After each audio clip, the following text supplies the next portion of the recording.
Hello everyone, कैसे हो? तो आज के क्लास में स्टार्ट करने जा रहे हैं मैटर्स इन आवर सराउंडिंग्स का एक नया लेक्चर नंबर 04। और इस क्लास में डिस्कस करेंगे डेंसिटी एंड फ्लूइडिटी के बारे में कि भाई डेंसिटी होता क्या है और फ्लूइडिटी होता क्या है। तो सभी लोग हेडिंग लगा दीजिए डेंसिटी एंड फ्लूइडिटी। सबसे पहले देखते हैं डेंसिटी को। तो डेंसिटी को ऐसे डिफाइन करेंगे, density is equals to mass by volume. इसको क्या और एक तरीका से समझ सकते हैं कि the ratio of mass and volumes that we call that density. जो मास एंड वॉल्यूम्स का रेशियो बताया उसको क्या बोलेंगे? डेंसिटी बोलेंगे। डेंसिटी जो है वह इनवर्सली प्रोपोर्शनल होता है वॉल्यूम का। इनवर्सली प्रोपोर्शनल कहने का मतलब क्या कि अगर आप वॉल्यूम को इंक्रीज करो तो डेंसिटी डिक्रीज करेगा, और जब आप वॉल्यूम को डिक्रीज करो तो डेंसिटी इंक्रीज करेगा। मतलब जितना कम वॉल्यूम उतना ज्यादा डेंसिटी।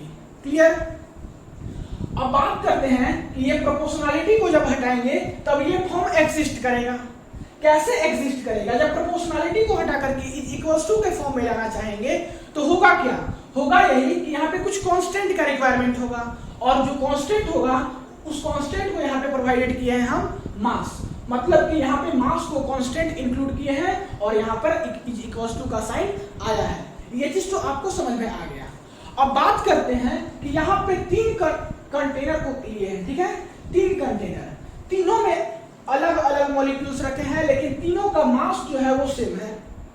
सब तीनों मॉलिक्यूल्स 5.5 ग्राम ही है, तीनों मॉलिक्यूल्स। लेकिन तीनों मॉलिक्यूल्स का नेम जो है वो अलग अलग है तीनों कंटेनर में। फर्स्ट कंटेनर में हम रखे हैं चॉक पाउडर, फर्स्ट कंटेनर में चॉक पाउडर रखे हैं। सेकेंड वाला में रखे हैं H2 molecules, H2O molecules. H2O molecules क्या है? वाटर है। और थर्ड वाले में रखे हैं H2 गैस। ठीक है? तीनों कंटेनर में अलग अलग रखे हैं, लेकिन यहाँ पर तीनों केसेस में मास देखिए तो कांस्टेंट है। वॉल्यूम तीनों का अलग अलग डिफर करेगा, लेकिन मास क्या होगा? कांस्टेंट होगा, क्योंकि डेंसिटी का कॉन्सेप्ट ही यहाँ पे लगा है। आपको ये बताना है कि तीनों में से किसका डेंसिटी सबसे ज्यादा होगा और किसका डेंसिटी सबसे कम होगा। तो कैसे कंक्लूड कीजिएगा? कैसे कंक्लूड कीजिएगा? हम तो बोल देंगे कि सबसे ज्यादा डेंसिटी जो है वह चॉक पाउडर का होगा और सबसे कम डेंसिटी जो है वह H2 गैस का होगा। लेकिन बस ये बोल देने से काम तो नहीं चलेगा, इसको आपको किसी के सामने भी डिफाइन करना होगा। कोई पूछ दे कि कैसे होगा इसका सबसे ज्यादा डेंसिटी, तो कैसे बताइएगा? देखिए इसको ऐसे समझिए, ये चॉक पाउडर है। चॉक पाउडर में होगा क्या कि इसके बीच में इंटरमोलिकुलर स्पेस बहुत क्या होगा? कम होगा। मतलब कि इंटरमोलिकुलर फोर्स ऑफ अट्रैक्शन ज्यादा होगा। तो इसका इंटरमोलिकुलर फोर्स ऑफ अट्रैक्शन ज्यादा होता है और इंटरमोलिकुलर स्पेस कम होता है, तो सॉलिड का होता है। तो मतलब कह सकते हो कि चॉक पाउडर जो है वह सॉलिड के जैसा बिहेव करेगा। और सॉलिड का वॉल्यूम जो होता है वह कम होता है किससे? लिक्विड से और गैस से। क्यों होता है? क्योंकि इंटरमोलिकुलर स्पेस इसमें कम होता है। तो ये तो बात हुआ चॉक पाउडर का। अब बात करते हैं H2O मॉलिक्यूल्स की।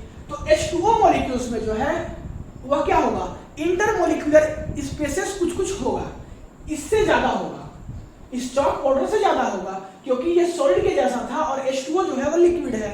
मतलब इसमें कुछ इंटरमोलिकुलर स्पेस होगा। इंटरमोलिकुलर फोर्स ऑफ अट्रैक्शन इससे कम होगा, पकड़ कम होगा, लेकिन इंटरमोलिकुलर स्पेस कुछ ज्यादा होगा। बात करते हैं H2 गैस की। तो H2 गैस, कोई भी गैस अगर कोई कंटेनर में रखें तो उसका मॉलिक्यूल्स जो है वो पूरा कंटेनर में मूव करेगा। वही यहां पर हो रहा है कि H2 गैस को अगर कंटेनर में रखे हैं तो इसका पूरा मॉलिक्यूल्स जो है वह क्या कर रहा है? कंटेनर में मूव कर रहा है। और पूरा मॉलिक्यूल्स अगर कंटेनर में मूव करेगा तो इसका वॉल्यूम सबसे ज्यादा होगा। वॉल्यूम सबसे ज्यादा क्यों होगा? क्योंकि इसके बीच में इंटरमोलिकुलर स्पेसेस हैं, और इंटरमोलिकुलर स्पेस है मतलब कि सबसे कम intermolecular force of attraction gas में होता है। ये बात मालूम है?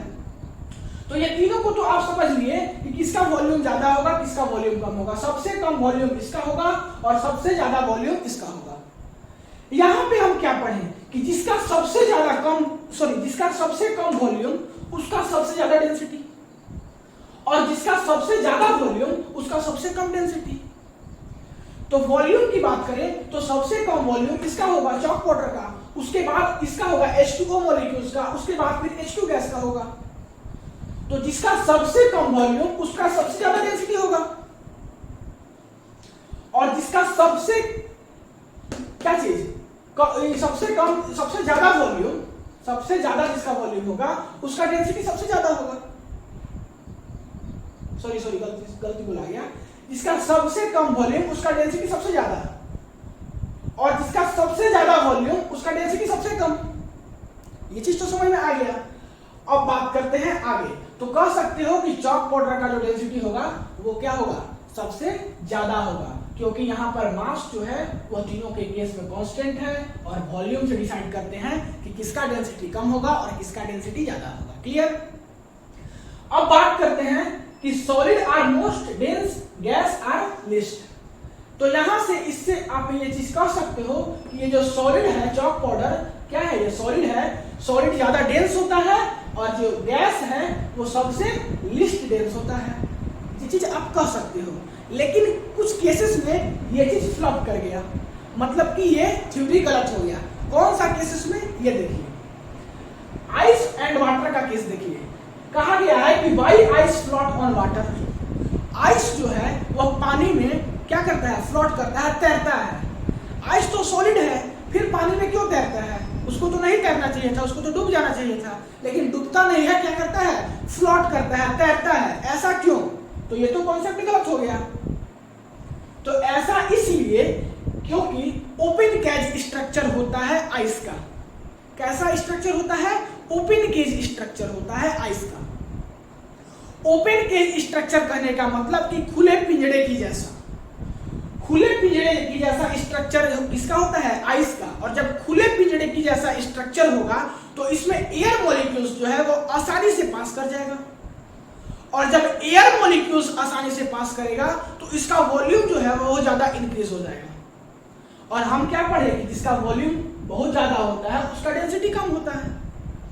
इसी के कारण वाटर में आइस जो है वह फ्लोट करता है। फिर से एक बार सुन लीजिए, आइस जो है वाटर में क्यों फ्लोट करता है, ये हम बात बता रहे हैं। आइस वाटर में इसलिए फ्लोट करता है क्योंकि आइस का ओपन केज स्ट्रक्चर होता है। ओपन केज स्ट्रक्चर बोलने का मतलब कि खुले पिंजरे की जैसा,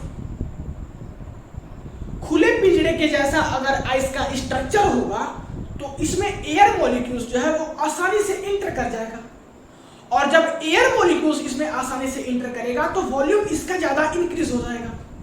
और हम क्या पढ़े कि जिसका वॉल्यूम ज्यादा होगा उसका डेंसिटी कम होगा। तो यही कारण होता है कि आइस का डेंसिटी कम हो जाता है और ये वाटर में फ्लोट करने लगता है। ठीक है, इसको हम थोड़ा सा यहाँ पे लिख दे रहे हैं कि इसका वॉल्यूम जो है वह इंक्रीज कर जाता है एयर मॉलिक्यूल्स पास करने से। इसी के कारण इसका डेंसिटी जो है वह कम हो जाता है और ये क्या करने लगता है, फ्लोट करने लगता है। अब बात करते हैं कि वाटर का सबसे ज्यादा डेंसिटी कब होता है।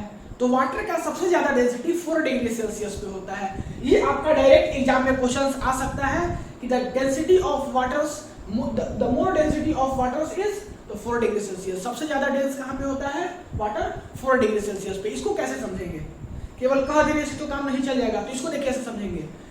अगर 4 डिग्री से नीचे जाए, आपको मालूम है कि 0 डिग्री सेल्सियस पे वाटर जो है वह आइस के फॉर्म में हो जाता है, और 4 डिग्री सेल्सियस पे वाटर जो है वह नॉर्मल पानी के जैसा है। तो 0 डिग्री सेल्सियस पे जब आइस हो जाता है तो उसी प्रकार से 4 डिग्री सेल्सियस से अगर हम नीचे जाते जाए 3 to 1 पे, तो आइस तो नहीं होगा लेकिन आइस के जैसा होना स्टार्ट हो जाएगा, क्योंकि 0 डिग्री पे आइस होता है।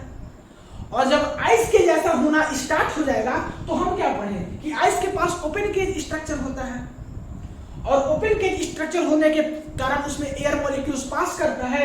एयर मॉलिक्यूल्स पास करने से वॉल्यूम इंक्रीज होता है, डेंसिटी डिक्रीज होता है। इसी के कारण जो है 4 डिग्री सेल्सियस पे सबसे ज्यादा इसका डेंसिटी वाटर का होता है। ठीक है, क्योंकि 4 डिग्री से नीचे जाएंगे तो उसका डेंसिटी कम होगा due to open cage structure, ice के जैसा बिहेव करने लगता है। अब बात करते हैं नेक्स्ट डेफिनेशंस की, फ्लूइडिटी की, कि भाई फ्लूइडिटी होता क्या है। तो फ्लूइडिटी को ऐसे डिफाइन करेंगे कि fluidity is the tendency of a substance to flow. किसी भी सबस्टेंस का टेंडेंसी को फ्लो किसी भी सबस्टेंस को फ्लो करने का टेंडेंसी को हम बोलते हैं फ्लूइडिटी। ठीक है, अब बात करते हैं कि मेटल्स जो है इसको 2 टाइप से क्लासिफिकेशंस कर सकते हैं, एक रिजिड में और एक फ्लूइड में। ठीक है, रिजिड करने का मतलब कि solid, intermolecular force of attraction ज्यादा, इंटरमोलिकुलर स्पेसेस कम।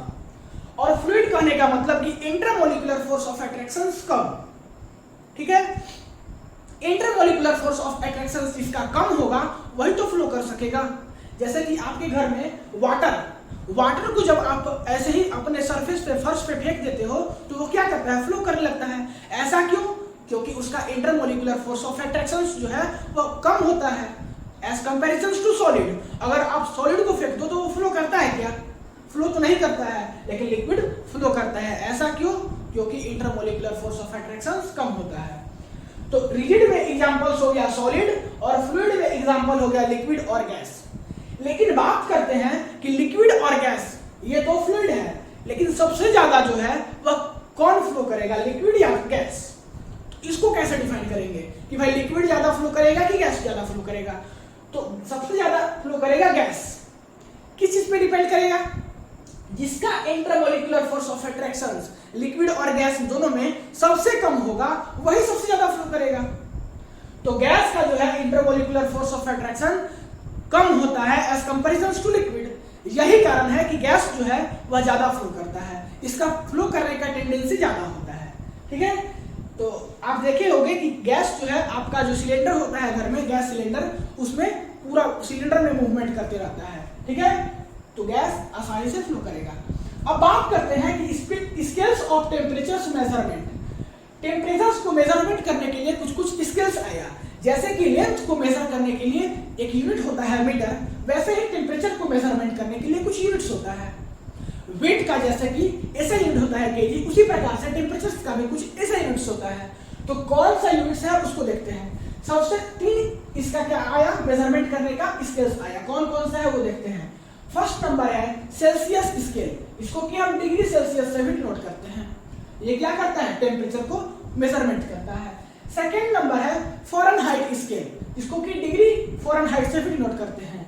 यही फ़ारेनहाइट स्केल जो है आपका बुखार में काम आता है। जब आपको फीवर होता है तो क्या होता है कि थर्मोमीटर से आप अपने टेम्परेचर को मेजर करते हैं, और जो टेम्परेचर शो करता है वो यही फ़ारेनहाइट स्केल में दिखाता है कि कितना डिग्री टेम्परेचर आपके शरीर में अभी चल रहा है। तो आप अपने फीवर को मेजरमेंट करते हो थ्रू फ़ारेनहाइट स्केल से। बात करते हैं नेक्स्ट थर्ड नंबर की केल्विन स्केल, जिसको कि हम केवल के से दिखाते हैं, इसके आगे डिग्री नहीं लगाते। इसके आगे अगर आप डिग्री लगा दोगे तो ये कॉन्सेप्ट गलत हो जाएगा, क्योंकि ये जो है वह एब्सोल्यूट स्केल होता है। तो इसी के कारण इसके आगे हम डिग्री नहीं लगाते हैं, ठीक है। अब एब्सोल्यूट स्केल होने के कारण ही ये सबसे एब्सोल्यूट एक्यूरेट स्केल है। इसी के कारण अगर क्लास 11th में भी चल जाओ, 10th में चल जाओ, 12th में चल जाओ, तो वहां पे जब आपका न्यूमेरिकल्स आएगा तो यही केल्विन स्केल में ही आपको चेंज करना होगा। या तो डिग्री में दिया रहे सेल्सियस में, या तो डिग्री फ़ारेनहाइट में दिया रहे, तो आपको किस में चेंज करना होगा, केल्विन में। तो कुछ कुछ कन्वर्जन है कि कैसे डिग्री सेल्सियस को केल्विन में चेंज करेंगे, कैसे फ़ारेनहाइट को केल्विन में चेंज करेंगे, वो देखते हैं। तो कन्वर्जन नंबर, अगर डिग्री सेल्सियस को अगर केल्विन में चेंज करना है तो कुछ नहीं करना है, kelvin equals to degree Celsius plus 273 कर देना है। और अगर डिग्री सेल्सियस और फ़ारेनहाइट का रिलेशन निकाले तो Fahrenheit equals to 9/5 degree Celsius plus 32, ये निकल जाएगा। इसको चेक करने के लिए आपको हम 2 क्वेश्चंस देते हैं। ये 2 क्वेश्चंस हैं, देखिए इसको बनाइए फटाक से कि 27 डिग्री सेल्सियस है, इसको केल्विन में कन्वर्ट करना है तो कितना केल्विन होगा, आप कैलकुलेट करके फटाक से बनाइए। और सेकंड क्वेश्चन की 573 डिग्री केल्विन को, सॉरी 573 केल्विन को अगर हमको डिग्री सेल्सियस में कन्वर्ट करना है तो कितना होगा। तो हम आपको 30 सेकंड का टाइम देते हैं, फटाक से बनाइए, क्योंकि केवल फार्मूला को पुट करना है और तुरंत बन जाएगा। फटाक से बनाइए। बन गया? थोड़ा सा वीडियो को पॉज कर लीजिए और बनाइए। तो देखिए हम बताते हैं 27 डिग्री सेल्सियस को केल्विन में कैसे चेंज करेंगे। तो देखिए कैसे चेंज करेंगे। फॉर्मूला होता है कि kelvin equals to degree Celsius plus 273, और हमारा दिया हुआ है 27 डिग्री सेल्सियस, तो केल्विन इक्वल्स टू लिख देंगे 27 प्लस 273।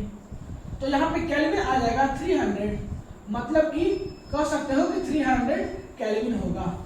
यहाँ पे जो ब्लैंक है जो क्या होगा, 300 केल्विन होगा। अब बात करते हैं कि 573 केल्विन है, इसको डिग्री सेल्सियस में कितना लिख सकते हैं। तो यही फार्मूला पे बैठा देंगे इसको भी।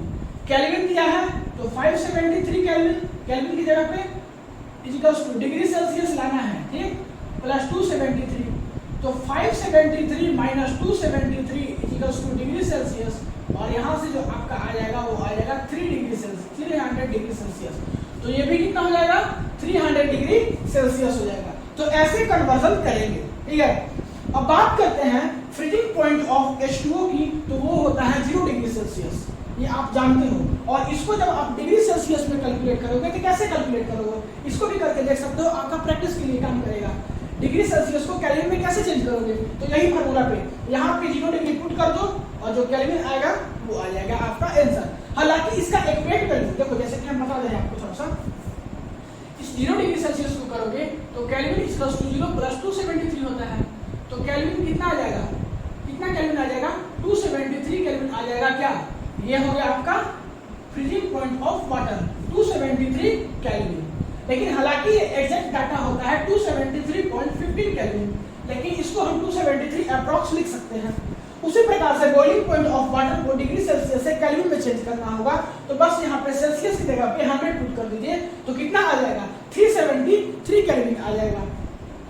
तो ये हुआ आपका फ्रीजिंग पॉइंट ऑफ वाटर और बॉइलिंग पॉइंट ऑफ वाटर। तो ये था इसमें डेंसिटी और फ्लूइडिटी के बारे में। तो अगली ये क्लास समाप्त हुआ यहीं पे, अगले क्लास में फिर आगे का टॉपिक डिस्कस करेंगे। पढ़ाई करते रहिए, ऑल द वेरी बेस्ट।